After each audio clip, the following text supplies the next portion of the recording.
Welcome to the latest edition of Rugby Unfiltered. My name is Jan de Koning, and with me, as always, Eugene Eloff. We have to take the man of the moment, Andre Esterhuizen, the ultimate hybrid player that I've seen. We've seen players like New Zealand's got a couple of forwards and can play in the back line. We've seen Italy do it. We've seen England do it. But we haven't seen, Rassie, as usual, have this ability to find something different. And he found in Andre Esterhuizen a centre, and a very good centre, who can now play forward. He can play flank. And he did so very well. He scored a maul try this past weekend. But it's interesting to see how it came about. And I mean, Tony Brown, who spoke ahead of the Italian game, explained it very nicely, exactly how Andre's move from purely a centre came about, and now he is a hybrid player that can run over people in midfield and run around people or score maul tries.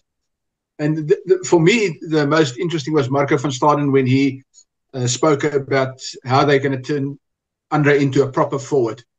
But I think Loffie, you had some players, utility players. You must have had some really interesting players that you use as hybrids.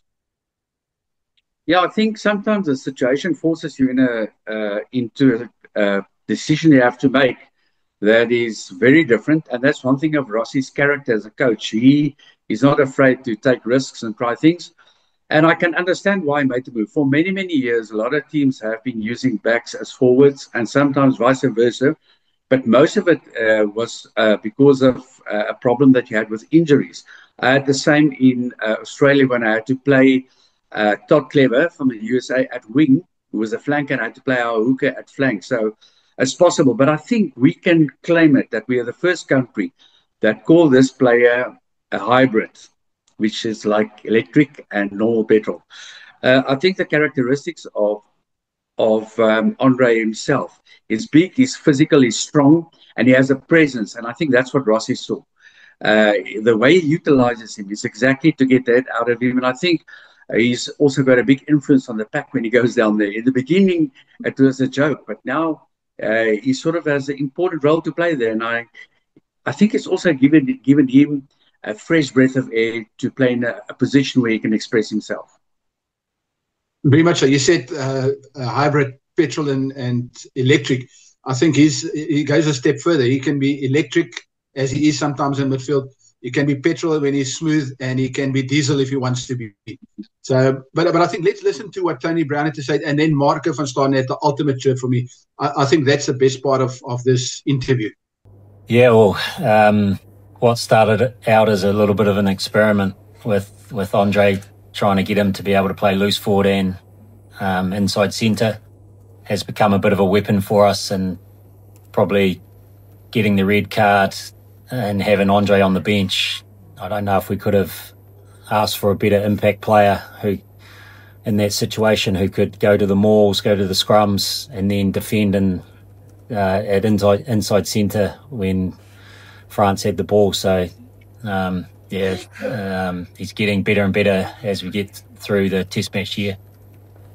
And I think Andre is definitely a forward, genuine forward now. I think it's against Japan, he scored with the forwards around the corner, and now he scored off a maul. We just have to get his ears ugly, and then he will be a proper forward. Yes, that's a typical remark of a guy who feels threatened when his position is at stake. It was actually so funny, but I have to remind Marco that those cauliflower ears are actually the front row, it's not the flankers. A few locks have some cauliflower ears as well. But yeah, you're right. I agree. Mostly props that have cauliflower ears. So maybe they want to convert Andre into a prop. A guy who can scrum or hooker even. We've seen Dion Fourie move from flank to hooker. So maybe Andre can go the same route. Maybe when we got a shortage of hookers in the next World Cup, Andre can scrum down the middle of the front row. Yes, Eugene, on that note, it's definitely worth listening to what Andre said about himself, or the way they prepare for this role, and how they decide in the middle of the game what happens, or when it changes, how they decide. But let's listen. Andre explains it better. Andre, a lot of hype going into this game. You guys expected an emotional French team. Was it everything you expected going into this match? Yeah, I think it was obviously a very much anticipated game. I think the boys knew the whole week what's really behind this match. But for us as a Springbok team, we just went through as a normal match as any other week. You can't play a full game on emotion. So for us, we're sticking to the processes, being physically dominant, and just taking it through to 80 minutes. A lot was said about the impact the bench made. You came on, as well as one of those players. Just how big was that impact, and how big was that 23-man effort today? Yeah, I think when all the cards were down, when we got the red card, the boys made good plans. We spoke half time. We said what we want to do. We want to stay on top of them, want to dominate them physically, and we made plans and line out scrums, etc., to be able to do that. And I think the boys really pulled together, and we stuck together, and we just executed the plan perfectly. 2 out of 2 now on this tour, 5-match tour. Italy next week. Have you guys played them obviously earlier in the year? Just looking at that game, how are you guys feeling? I think Italy is a very unpredictable team. It's always a tough game against them. We played it earlier this year, so I think we've got good knowledge of them. But I mean, this weekend they won Australia, so it's going to be another tough test. We've got 5 big tests this tour, 2 down, and we have to work hard. Back to the drawing board on Monday, and we can expect another big test next week in Italy. And then just for you, being the hybrid, do you know when you're going on as centre and when you're going on, as a flanker?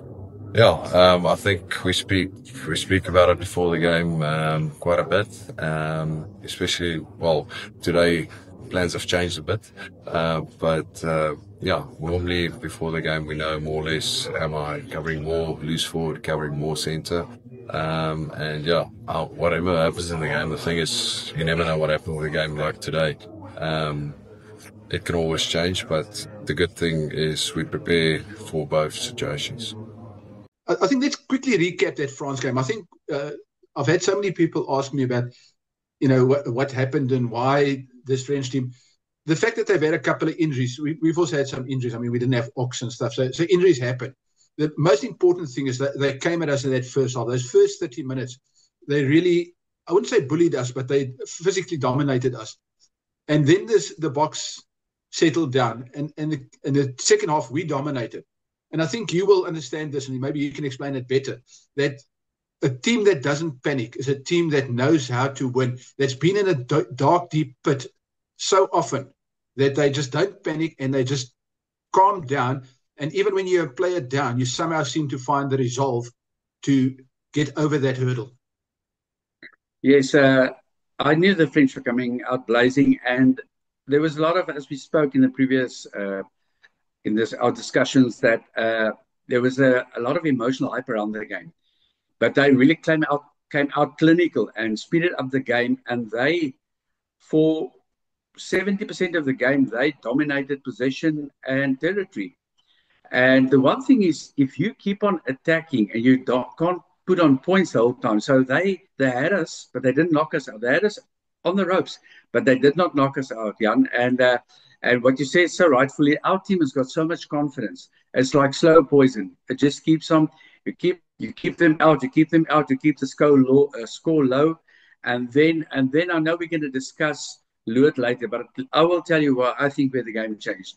When you're on the field and all of a sudden you are 14, the whole dynamics of the game changed. And to me, our 14 guys there got together and decided we're not going to lose this game. And they played from there on very, very much for each other and lifted the game. And we actually started scoring points in the last 12, 14 minutes of the game. And the French were out on their feet.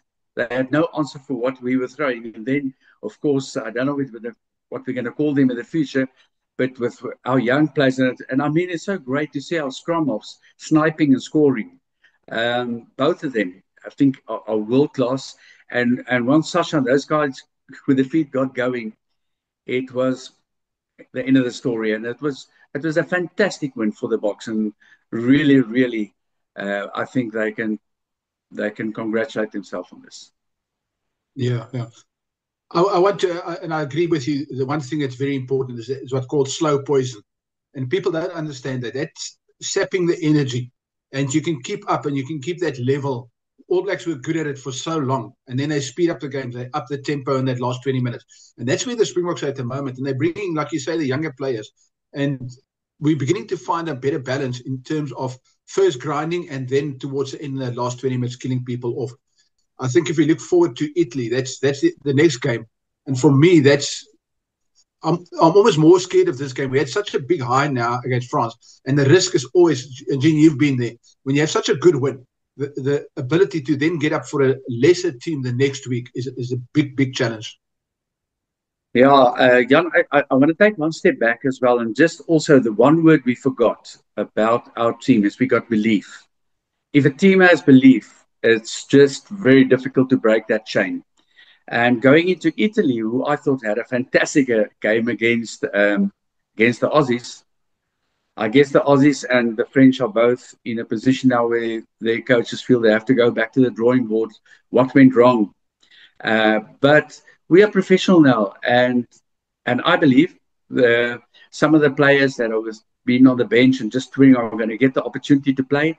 And you know what, Jan? For them, it's an opportunity to put their hands up to say, "Listen, I need to be in this top starting lineup." So, I don't think we're going to take our foot off the petrol. And the second thing is, if you analyze Italy, they were playing so well. They speeded the game up. They played it in open spaces and quick fade. Their ruck speed was very quick. So I don't think we're going to underestimate them. The big thing, they're playing in Italy with that passionate people there. It's so fantastic to see teams like that coming up and competing against strong world teams. I agree. World Rugby needs more teams like that can beat the big guns, that can knock the big guns over. I think we've got a starting point because we played them twice in July, and there we also ground them down. They didn't last as long as the French, and wasn't as close as the French, and they were physically demoralized in the last 20 minutes.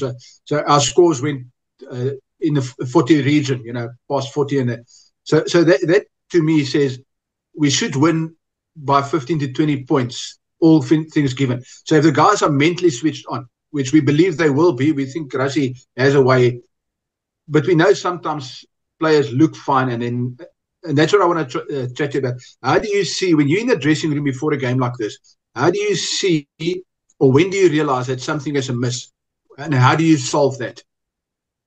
Yeah, that's the spirit in the team. When you're on your bus to the field, you can already sense when there's a calmness, when there's a sense of urgency, when there's a looseness, and a coach picks it up. And when you go into the cloakroom, you just grab the guys together. But Jan, again, coming back to this side, they've got composure. And I don't believe that is going to be a problem. I think these guys know how important it is for them also to be clinical. The whole approach, Jan, whether you play a small team or a big team, your approach as a coach is not different. Your preparation of the week is not different. Your analyzing of the oppositions is not different. So everything off the field in terms of coaching and management are the same. And as I said, they are humans, but they're professional rugby players, and they know the implications should they not arrive on the day. And the people can say what they want. It is in Italy. It is a home ground. It is so, the spirit of the people, but as the four lines are the same, you have to go out and play. I believe we're going to dominate them from the beginning. I have to agree with you, Eugene, that we have the potential to blow them away again. But it's also heartening to listen to Tony Brown, that Kiwi that's now a Springbok coach. We just love our Kiwis in South Africa. But Tony Brown said, or at least he struck the right notes, and when he spoke about how they approach Italy, and he said what you said now, that they won't underestimate Italy. So let's listen to Tony, and then we'll have a chat again afterwards. But let's listen to what Tony had to say about the game against Italy. Oh no, Italy's a physical side. They do play different to France. They pose different challenges with ball in hand. They're very much coached like an Argentinian team, and Argentina like to throw the ball around, so Italy are very similar. Their game has improved a hell of a lot over the last couple of years, and they're a dangerous side, so we've got to make sure that we understand their threats and prepare as well as we can for them. Yes, you can hear Tony is a cunning, good, well-educated coach. In terms of what he does on the field, there's definitely a difference in our attacking structure, but he also knows exactly what to say to the media, not to give away too much, and also to sort of satisfy our own people that they are well prepared for this game. But give him credit. Tony has brought something to our attacking structure, and I think those young players, especially the backline players, can learn a lot from him. Eugene, before we move on to the other games, let's just have a quick look and a chat about the team. How do you feel this team might look? We know it's being announced later in the week, but how do you feel this team might look? Yeah, and I think one interesting aspect is, and there's a lot of speculation about the B team or the team that's going to play. It's very difficult to say who's the A team and the B team, but currently I think that most of the guys that sat on the bench and that sat on the pavilion watching the games, the guys that are not injured, like Pollard and them, are going to get an opportunity to play. Rossi and the selectors will definitely not take high risk. They will pick combinations.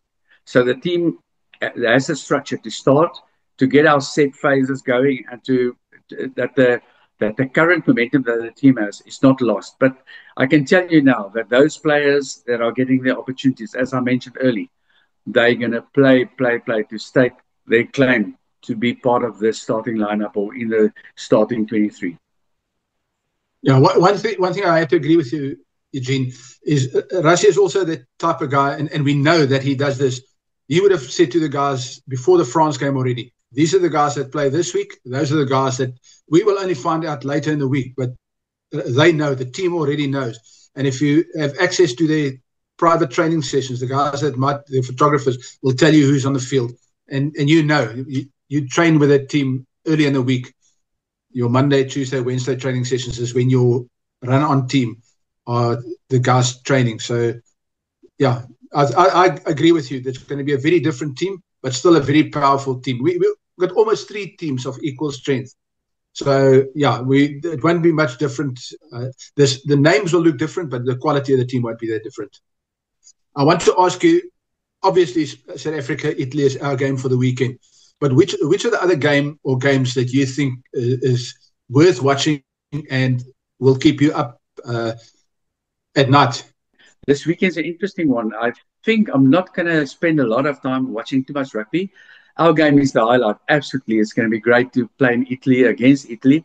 But I think the match for both teams that I feel have not found their feet and their rhythm and momentum yet is England-New Zealand. That is the game to watch besides the Springboks this weekend. The rest, it's great to see Japan again playing, and Fiji, those countries. And I think the guys that are really deep in the dumps currently is Wales. And you cannot fix it in a test series like this. There is one game which we've lost over, Eugene, which I just want to return to quickly. That's Ireland, Australia. 2 teams that coming off bad losses. And they have a real prospect of their year-end campaign unraveling at a great rate or not. So I think that is the big thing for me is New Zealand, England. That's a big game for me. And then Australia, Ireland, I might stay up for that one because that's a very important game in terms of their campaigns.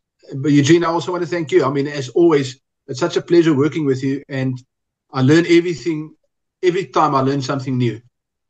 Yeah, no, thanks very much. I love what we're doing, and I hope the people also enjoy it. I think it's important that there's also other views on the game.